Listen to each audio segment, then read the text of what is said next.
dando continuidade ao painel de desafio dos mandatos, no ponto de cooperação intermunicipal e federativa, convidar o próximo palestrante, o Lacir Baldusco. Lacir é o nosso amigo de longa data, ex-prefeito por 2 mandatos de Itapecerica da Serra, né? E hoje está lá na Secretaria no CDHU como coordenador de licenciamentos e operações da Secretaria de Habitação do Estado de São Paulo. Então, passamos a palavra aí para o Lacir. Queria cumprimentar e agradecer o convite ao Zé Mário, a Oficina Municipal, a Fundação Conrado Adenauer, cumprimentar aqui o Miderson, em nome de quem cumprimento a todos. Vou tentar ser sucinto, mas eu acho que os municípios hoje, e cada vez mais, eles passam por transformações e que, de fato, essas transformações elas têm trazido enormes dificuldades, cada vez maiores, aos prefeitos e aos seus gestores. A primeira delas é que a legislação trata igualmente de coisas diferentes. Uma coisa é você gerenciar, administrar e ser prefeito do município de São Paulo, na Grande São Paulo, e outra coisa, sem nenhum demérito, mas prefeito de São Lourenço da Serra. Então, um tem 20 milhões de habitantes e o outro tem 10 mil habitantes.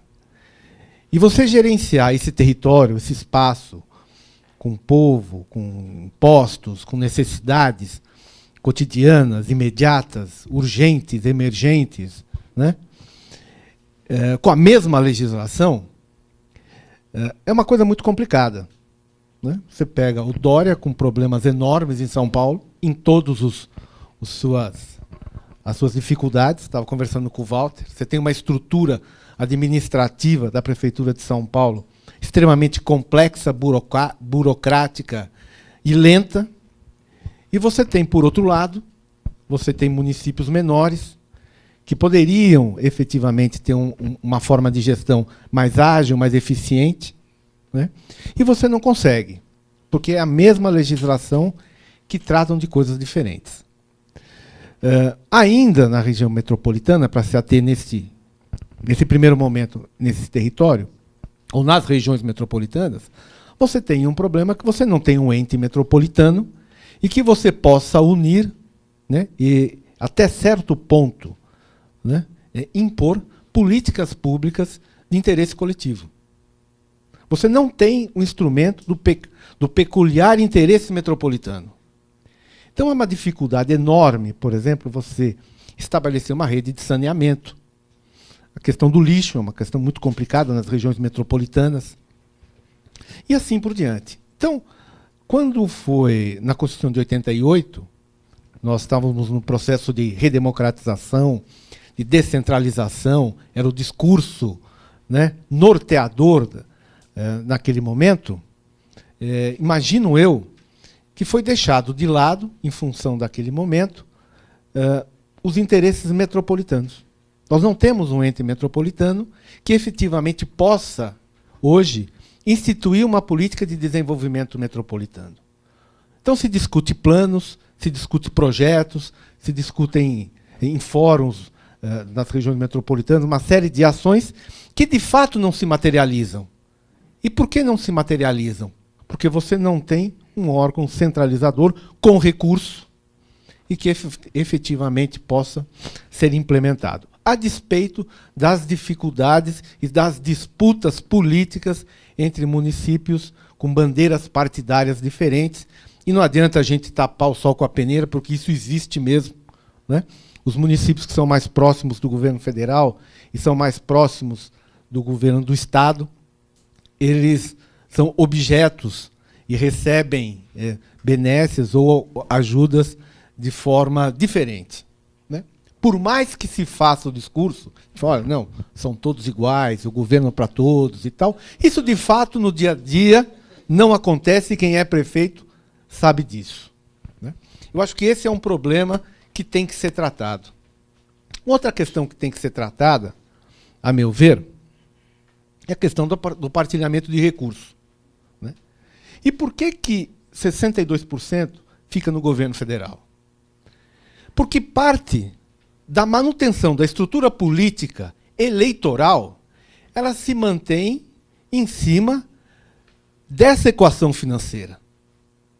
Porque quando vão inaugurar uma escola lá em Taquarituba, você tem festa, foi o deputado que indicou através de uma emenda, você tem rojão, você solta lá, a banda toca, saem de lá, o Estado, e a manutenção fica por conta do município. Entretanto, né, e dessa forma, as finanças municipais elas são corroídas pela manutenção da máquina, mas, por outro lado, quem é que levou o recurso? Quem é que trouxe ali os investimentos necessários para melhorar a condição de vida daquela população? Ou foi o deputado, ou foi o ministro, ou foi o governo federal, ou foi o governo do estadual. E a propaganda política eleitoral ela se perpetua em cima desse processo.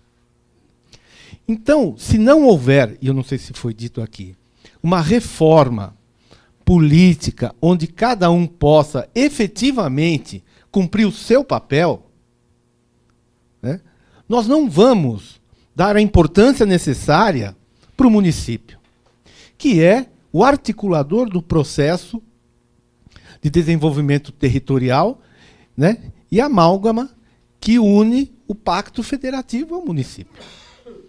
Então, se nós não entendermos isso, né, nós vamos continuar com o discurso municipalista, que é importante, e etc.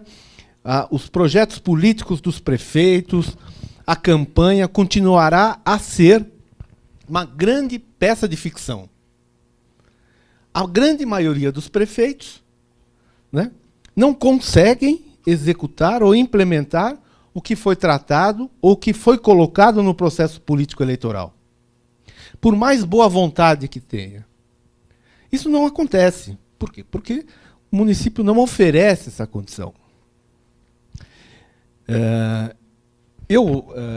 Então, eu acho que esse é um caso sério e que tem que ser visto com outros olhos. Por outro lado, talvez tenhamos agora, em função de tudo que está acontecendo no Brasil, uma oportunidade única de transformação desse processo.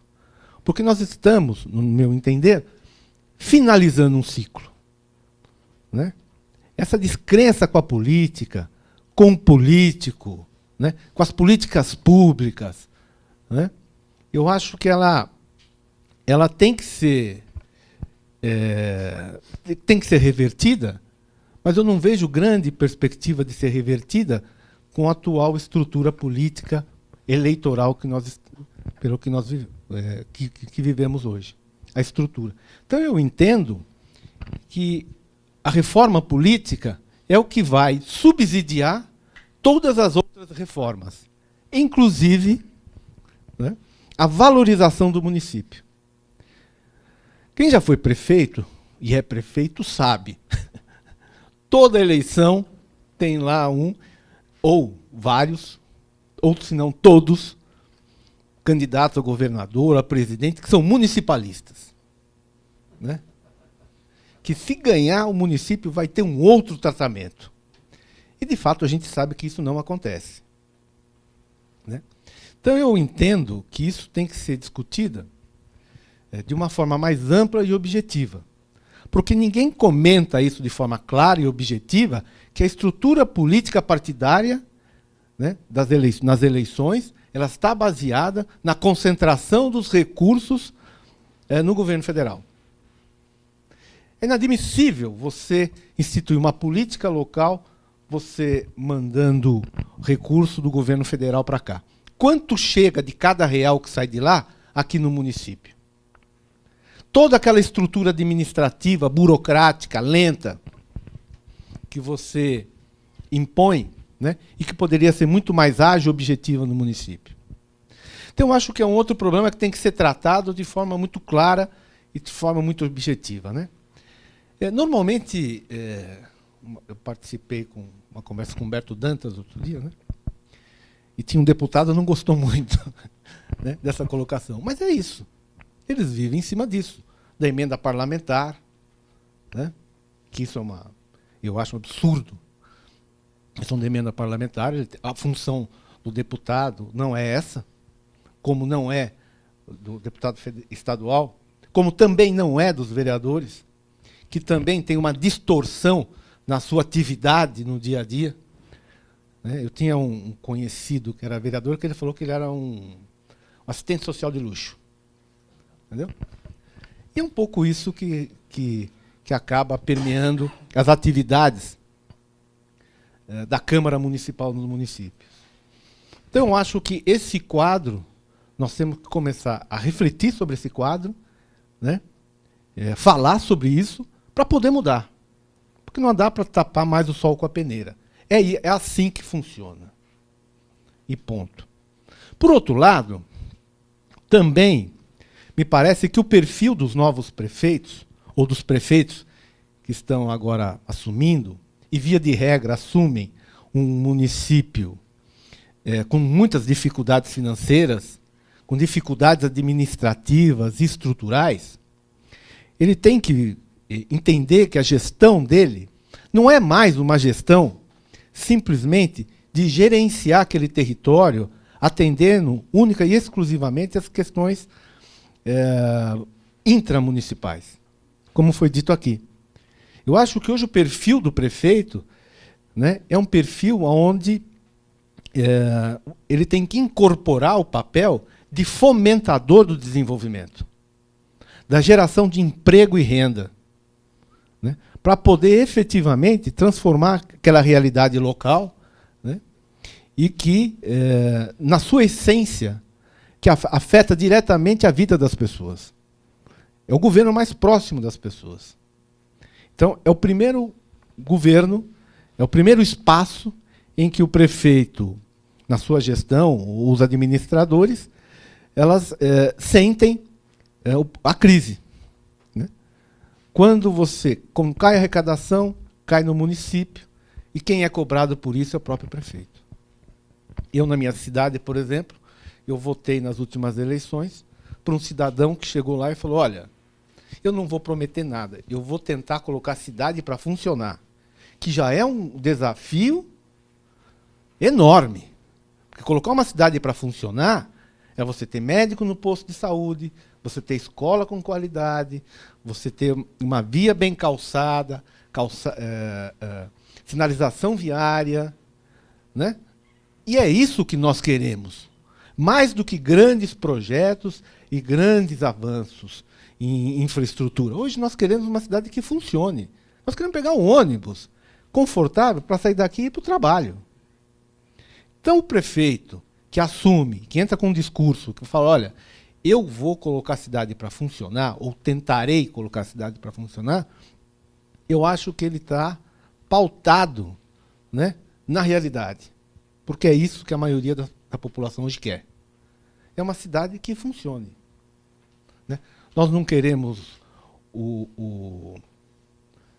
como é que era aquele trem do Pita? Hã? Nós não queremos um fura-fila, nós não queremos nada disso. Nós queremos uma cidade que funcione. Né? Entretanto, também a gente tem que reconhecer que os municípios, dentro das suas limitações, né, financeiras, das suas condições de gestão, eles tentam se virar, através de consórcio, através de parcerias público-privada, que é uma coisa muito interessante, mas os municípios menores hoje não conseguem viabilizar isso em função da atividade econômica, mas tentam se virar no sentido de sair dessa inércia que nós enfrentamos em função da nossa estrutura administrativa e financeira. Os municípios hoje lutam na busca de novos instrumentos de gestão para poder superar todas essas dificuldades. Né? E São Paulo, por exemplo, está apostando muito na PPP. Né? Sobretudo agora uma PPP nova, que é uma PPP, é uma parceria público-privada para habitação, que a gente torce que dê certo, porque será um novo instrumento de atendimento a uma demanda cada vez maior por habitação. E só um dado sobre a região. Nós encaminhamos para o governador, por exemplo, um dado interessante, que 142 municípios no estado de São Paulo não tem nenhum empreendimento habitacional licenciado, público ou privado, nos últimos 8 anos. Entretanto, você tem municípios que crescem 1% ao ano. Eu não estou falando em programa social de Minha Casa Minha Vida, ou CDHU, não. Estou falando de qualquer empreendimento habitacional. Aí você começa a pensar, nesse município que cresce 1% ao ano, como que as pessoas estão morando? Tem que morar de algum jeito, não é verdade? E a maior parte desses municípios, eles estão encravados em área de proteção ambiental. Então, que proteção ambiental é essa que você impossibilita de construir unidade habitacional para quem precisa? As pessoas estão degradando o próprio meio ambiente em função desse discurso que tem uma certa hipocrisia de que você tem que preservar a todo custo. Veja Guarapiranga, por exemplo, nosso aqui, né? A Billings.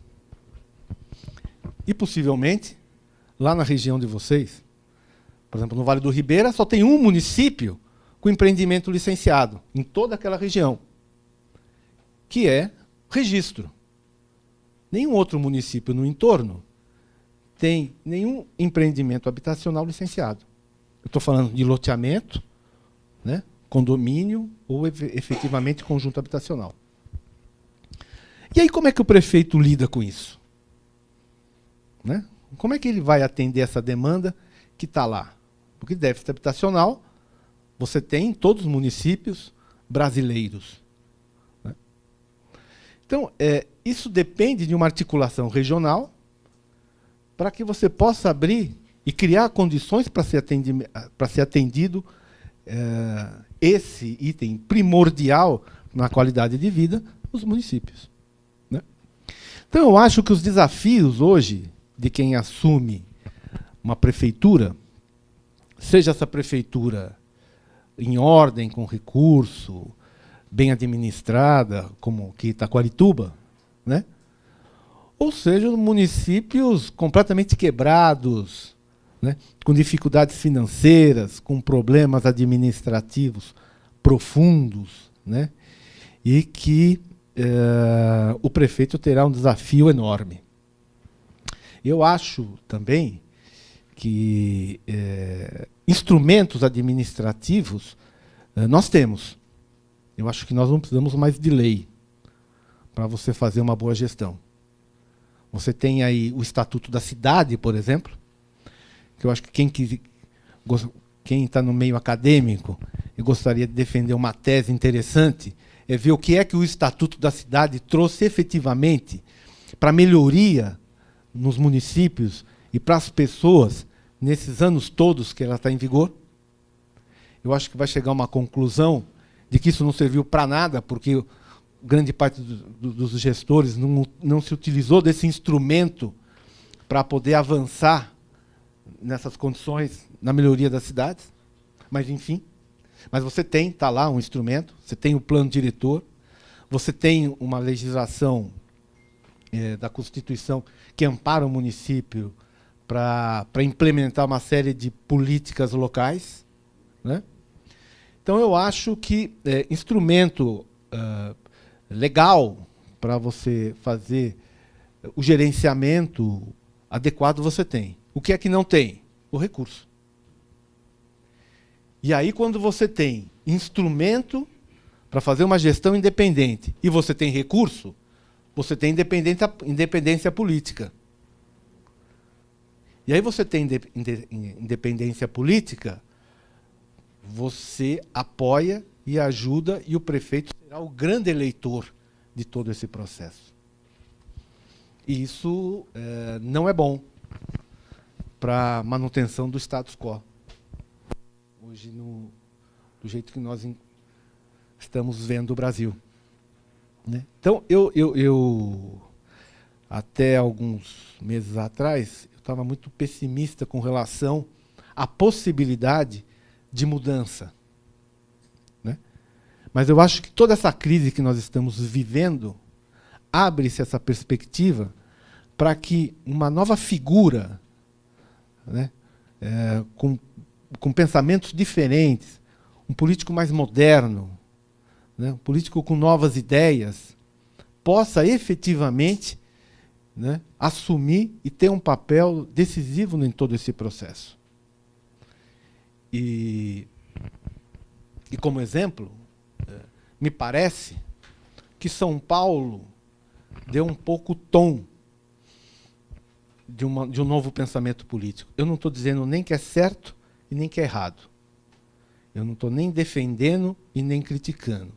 Eu estou dizendo do processo político.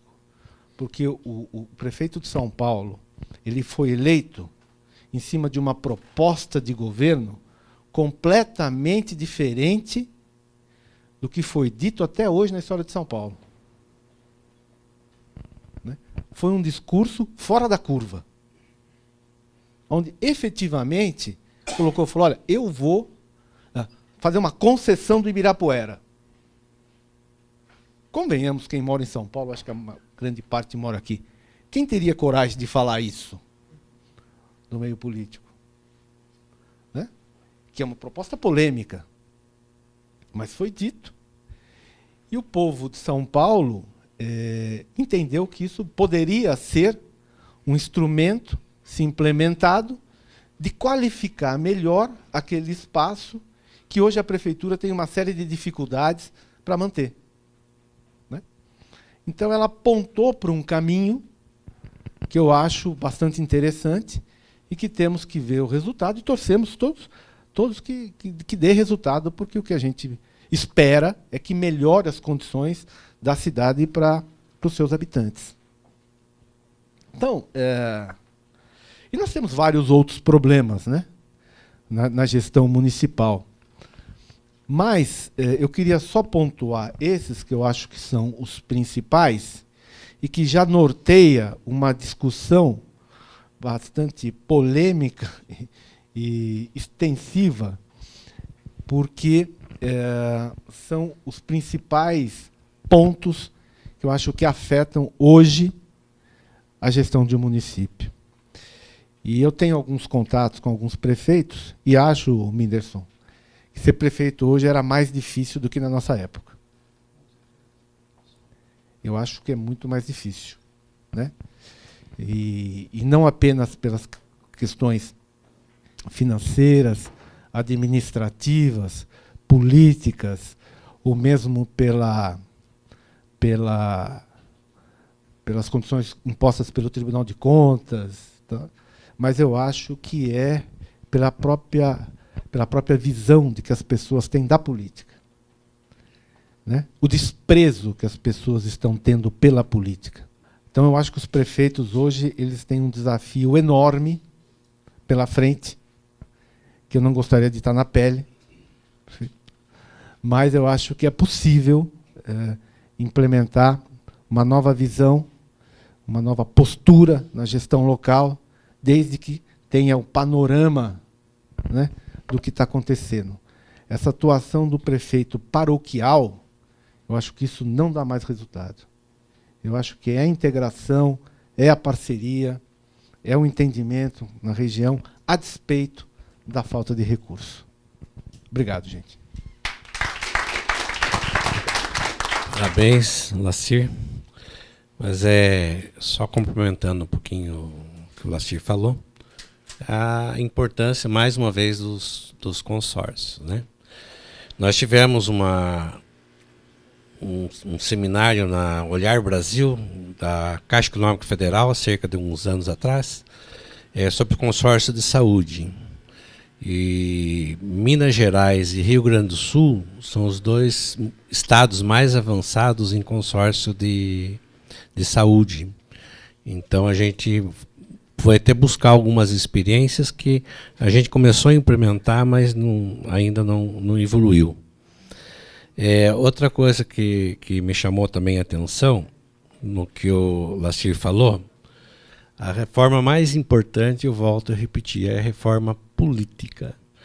Como se diz hoje, por excesso de informação, informações desencontradas, né? O momento que vive o Brasil, quer dizer, o governo Temer tem lá uma bandeira da reforma trabalhista, reforma previdenciária, mas eu continuo achando a reforma política a mais importante de todas.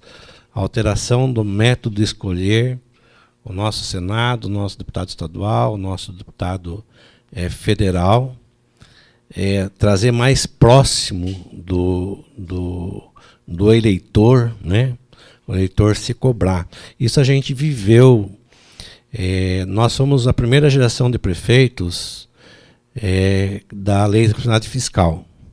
97 que nós assumimos, né, Lacir? Então houve uma mudança assim radical na maneira e na forma de nós procedermos, né?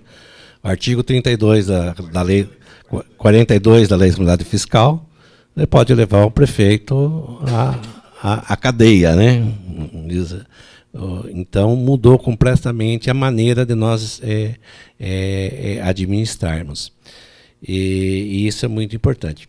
Então, acho que a reforma eleitoral, ela é muito... Se fala hoje na reforma previdenciária, trabalhista e coisa e tal, mas eu volto a repetir, a reforma eleitoral é realmente aquele que a gente poderia deixar para a próxima geração como uma grande mudança no Brasil. Porque fazendo essa reforma eleitoral, se elegendo as pessoas mais próximas, elas vão, como se diz, o eleitor, ele é Franco Montoro, ele mora no município, né? Que se na nossa região nós estamos conhecendo o deputado estadual, federal, que estamos elegendo, a gente é mais fácil de cobrar. E nós, como os prefeitos, sofremos muito isso aí, né? A fiscalização de conselhos, a lei de transparência e coisa e tal. Hoje a gente se administra de 97 para cá diferente do que se administrava antes de 97. Antes de 97 se fazia o que o prefeito queria. Hoje se faz aquilo realmente que se pode ser feito.